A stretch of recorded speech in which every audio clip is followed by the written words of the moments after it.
people practice different sorts of meditations. Some practice breathing, some practice mantra, and there are so many methods you can think about. And in our heartfulness, we meditate on the heart. And all the people who have been practicing seems to be benefiting. So what is the difference about heartfulness practice? This is the question. So I said, so let's get to the basics of meditation, right? What happens in meditation? We close our eyes, whatever the prop may be, right? Some people take, there is something called bija akshara. Bija akshara means a root syllable. They only pick one letter, like ra, ma, pa, whatever that is, ba. Some of these sounds, like for at least for English speaking guys, it's what is pa? It's like pa, but in Indian it is a one syllable, right? So any sound you can make with our vocal cords, there is a syllable. Any sound you can make. So that's why we have about 56 alphabets. And there are so many derivatives. Hello, I see Mariam and Cliff joined. Thanks for joining. Good evening. We're just getting started, So I was talking about this question I got from one of my friend. Yes. It's about, there are so many methods for meditation. Some do breathing techniques, they take mantra as meditation, and some people take some root syllable sounds I was talking about, and that's why we got into these alphabets. So it's like a, pa, ma, bha. So some sound like that they pick as a meditation, and they meditate on that syllable. Om is one of the syllables. And then heartfulness, we meditate on the heart. So the question is, what is the difference between other meditations and heartfulness meditation? And whatever the meditation someone is taking up, all of them seems to be benefiting out of their practice. So where does this heartfulness, bring difference to the meditation?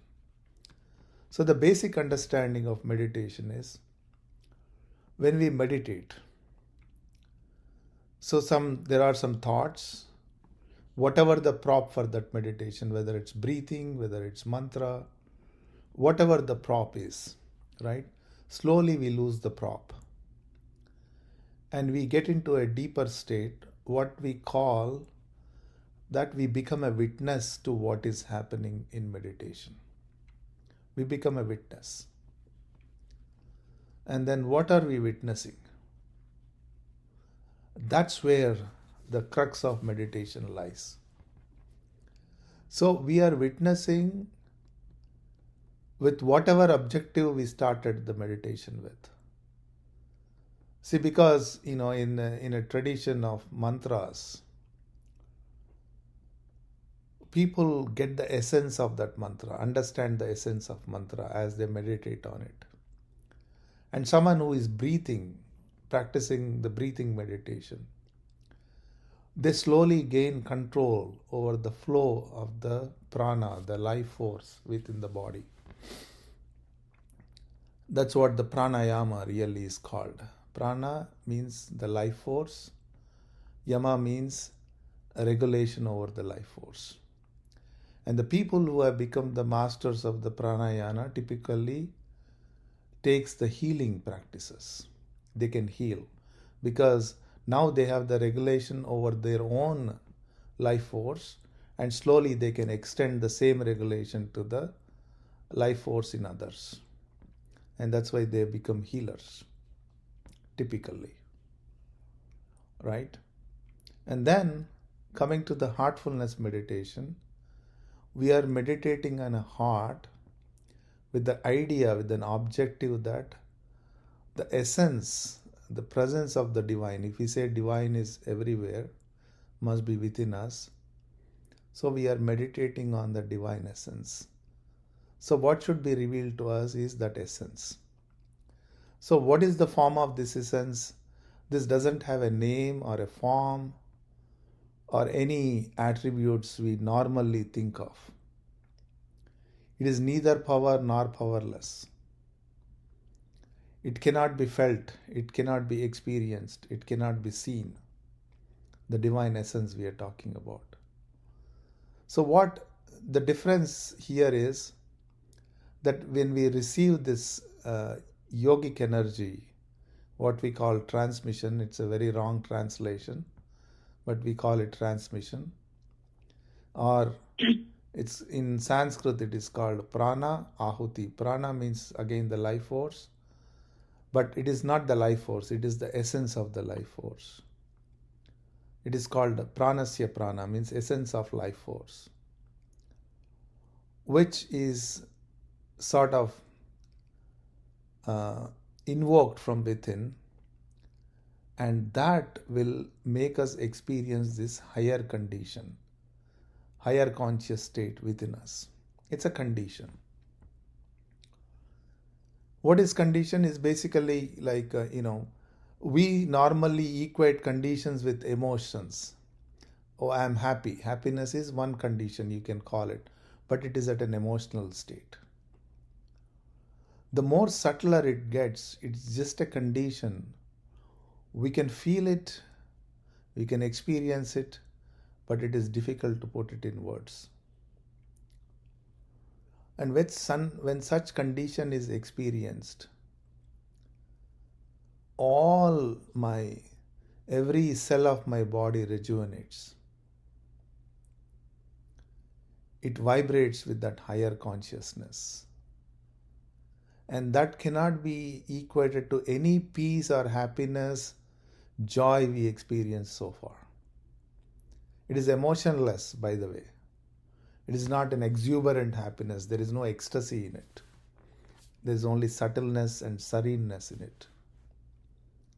It's very serene, very subtle, as if it is there but not there.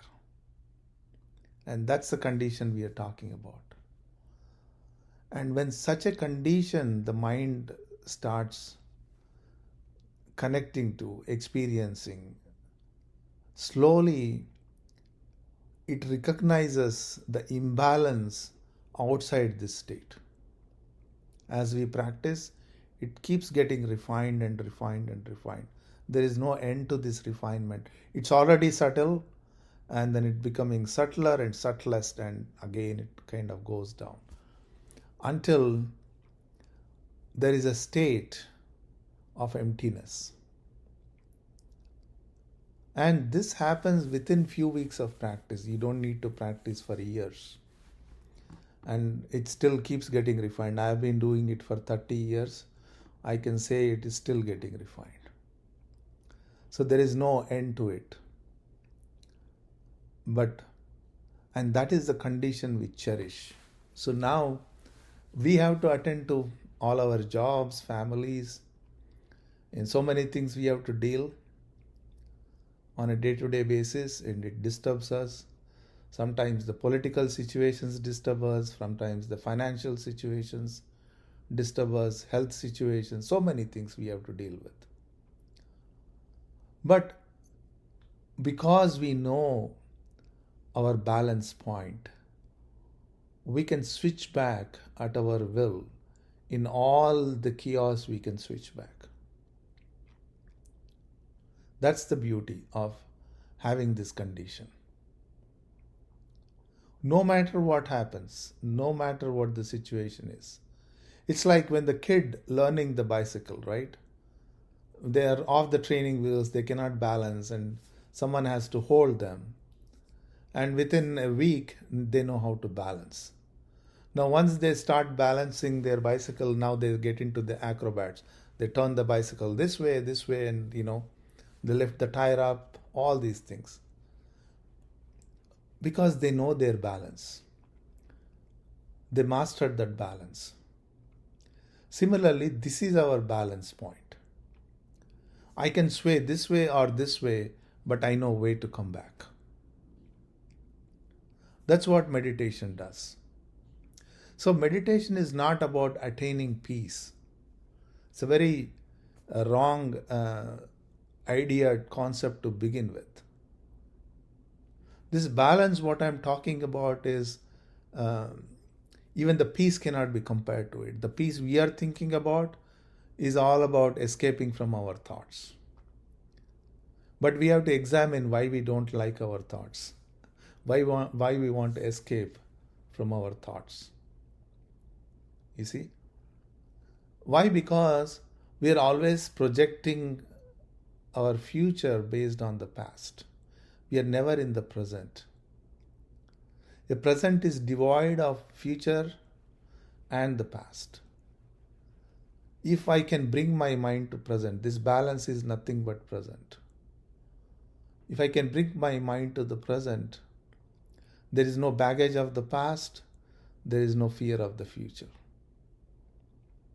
or there is no anticipation of the future. So I can make things, what should I say? I can prudently use my present to change my future. I cannot change the past anyway. So that's why meditation is not about peace. If I am saying I want to have peace, then I think about unpeace. If I want to have, devoid of all misery, sorrow, suffering, then, the opposite is always there. So if I look at the positive side, there is a negative side. If I look at the negative side, there is a positive side. So it's like the magnet with two poles, South Pole and the North Pole. And the magnet cannot be a magnet without having these two poles. Similarly, life has all the positives, all the negatives. Sometimes positives are bad, sometimes negatives are bad. Sometimes negatives are good and positives are good. So the good and bad is all situational. Right?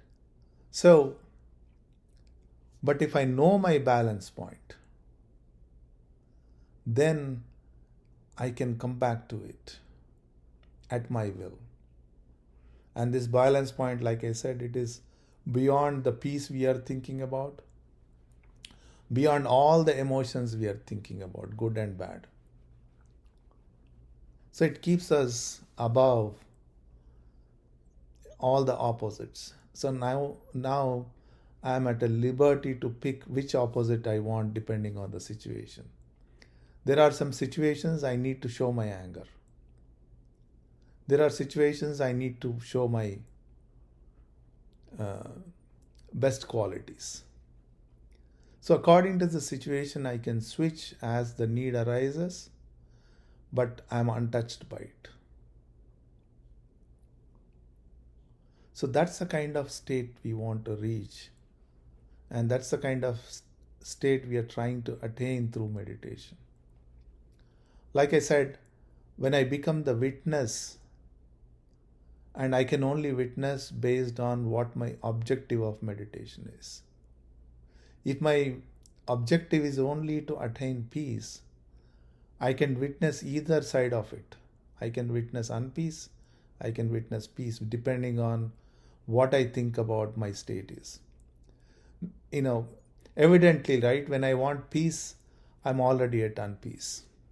The idea with which I'm going into meditation is that I am at unpeace, and that's what I'm going to witness whether I like it or not. So the idea of peace, calmness for meditation is not that good. So here we are only going for that higher essence which is already there within us. We are not devoid of it. We are not lacking it. And this higher essence has no opposites. And the condition we are going to experience in our meditation has no opposites. It is neither good nor bad. It is what it is. Then you can imagine how this is going to transform our approach to life. Okay, so that's the whole idea of meditation. And then we have the second process, what we call cleaning, cleansing. What are we cleaning really? You can talk to the people who have been practicing heartfulness for last 20 years. If you talk to 10 people, all 10 of them will have a different answer. All of them will have a different answer. Because it's all about how we are perceiving these things. I mean, because here nothing is written in stone. It's not a rigid system, it's open-ended. The framework of the practice is there, but it is for us to explore from our own experience. So nothing is rigid, nothing is written in stone, and there is no higher watching you and punishing you. We are the watchers, we are the observers, we are witnessing what's happening with us more than anyone. So it is for us to take up this practice and make use of it, and for us to grow. There is no one has to certify it. We have to certify it ourselves. Or we have to certify ourselves through our own experience. Right? So it is not that you are subscribing to something, all that you are subscribing to is this inner transformation, our own transformation. That's the whole objective of heartfulness techniques and practices. Okay, going to the cleaning. What are we cleaning? So we are going through, life is filled with actions. Life is filled with decisions. Life is experiencing every situation, good or bad. Some situations brings joy, some situations bring suffering. So all these good and bad are creating certain impressions on our consciousness.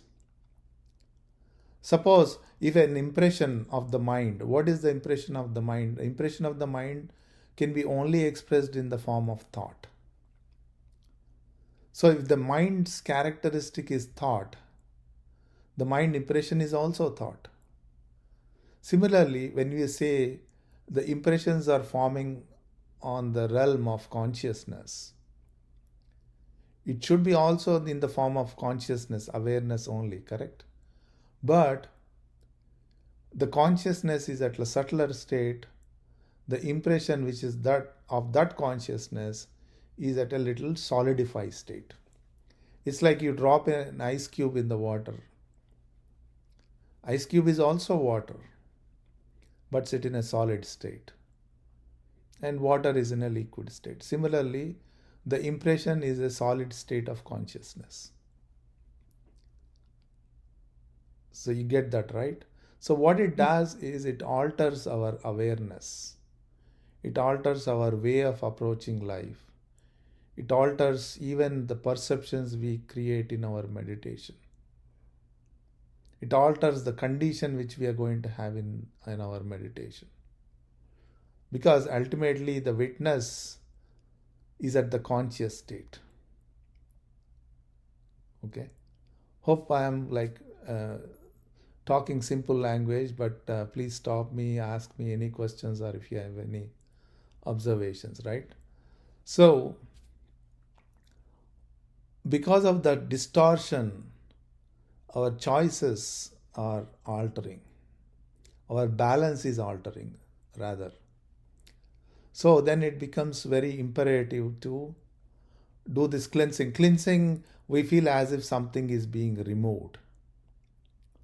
But here, all that we are doing is that solidified impression. When we say it's going out of my system, it basically, the idea is that it is evaporating out of my system. There's not really anything evaporating. It's going out of our system. When it goes out, it loses its solid form and it becomes that of the consciousness itself, subtle.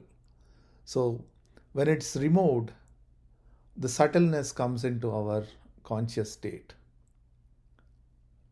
And with that subtleness, next day when I meditate, you can see, you can feel how that meditation, the quality of the meditation changes. Okay. So we do this cleaning typically when the day's work is over. I try to do my cleaning before I have my dinner so that I can fix my time. Right? And whenever you fix your time in the evening and try to do it at a fixed time so that it can be effective. And then we do morning meditation, evening cleaning, and the third aspect of the practice is the prayer. So, in this prayer of heartfulness, we are acknowledging the fact that to become that divine essence is my goal. Higher essence is my goal. And to reach that state, it is nothing but the inner essence itself is helping us. And we are yet but slaves of our wishes. This here wish doesn't mean my desire. I want to have $1 million. That's not a wish. That's a desire. Wish is very subtle.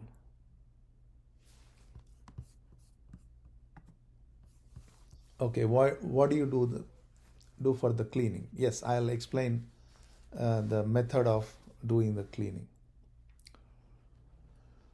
So let me quickly complete the prayer and then I'll come to the how to do these practices, right?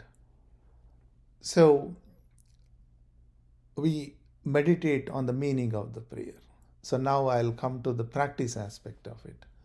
Again, what is meditation? We close our eyes, we give a supposition, this higher presence is pulling me inwards, and we wait. To me, the real process of meditation is waiting. When we wait, all sorts of thoughts will come. Many thoughts, some few times something from the past, or sometimes we project something into our consciousness. Whatever those thoughts are, let them be there. They are yours. So there is no need to control your thoughts, no need to suppress your thoughts. Let them be there. Sometimes we deal with them, that's okay. But slowly, surely, without our knowledge, we slip into this state of witness or deeper meditation. And that's when we observe the conscious state is changing. This change in the conscious state is what we are calling condition. So mentally observe that, and when you come out, we are still with that conscious state and continue as long as you can, even after your meditation is done. So that is meditation part. Then how to do the cleansing? So cleansing is more of an active process. So we give a supposition that all these impressions, so everything works with a supposition, by the way. We give a supposition that all impressions are leaving my entire system from the back, and from the front, the divine effulgence, the higher essence is filling every part of my body. So we focus on what is coming in rather than what is going out, because what is going out is unnecessary anyway. So let this flow come in and it push everything out. And we do this for 20 minutes to half hour. And at the end of the cleaning, if you observe your mental state, it should be very calm and serene and quiet. And then we do the prayer. Again, we say the prayer mentally once or twice. And then we meditate. Again, what is meditation? Just wait for something to reveal by itself. And that is my last activity. I typically, when I get onto the bed, I do my prayer. And then I close my eyes, I go to bed. So I'm kind of going with this serene condition, and when I get up in the morning, automatically I feel like meditating. So there is no force here. This whole practice is not a discipline. It's a very natural state of a being. Initially, it feels like I'm doing the practice, but afterwards, it becomes such a natural process. Just like when I'm thirsty, I take water, I feel the need for meditation and I meditate. Okay. So that's a. Srikant, a quick question about cleaning. Yes. You said when we clean, everything goes into the consciousness in gaseous form, into consciousness. Right. Why is it that even some preceptors feel that they cannot clean with someone else in the room, that somehow their cleaning products will get into them? Yeah, it's all about perceptions. I can create any perception and believe it. And once I But in believe it, that reality, that becomes. should not happen, right? I mean, consciousness is just pure. If it's gone into a gaseous form, Yeah. it shouldn't. What you're cleaning, if I'm sitting next to you, should not be coming into my system. Correct. Otherwise, we are cleaning, but see, that's why there is no loss or gain if you look at it that way. Even if I'm leaving it to a bigger consciousness, collective consciousness, it is there somewhere. That means your impression is not cleaned. So when it becomes, it's simple thing. When an ice cube melts in water, where did the ice cube go?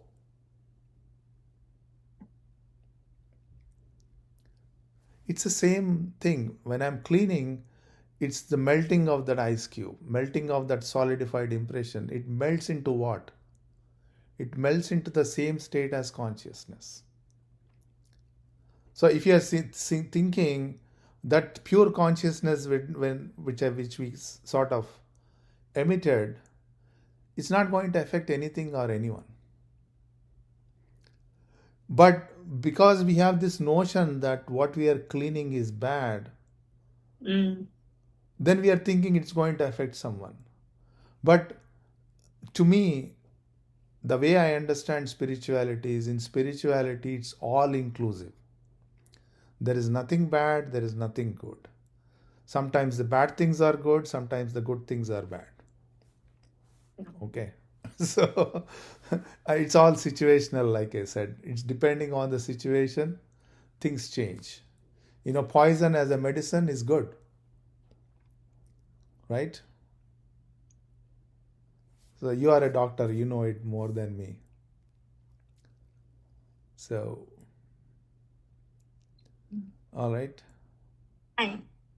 Yes. You said in cleaning, what we do is in the end, the divine light is coming from the front. Yes. Do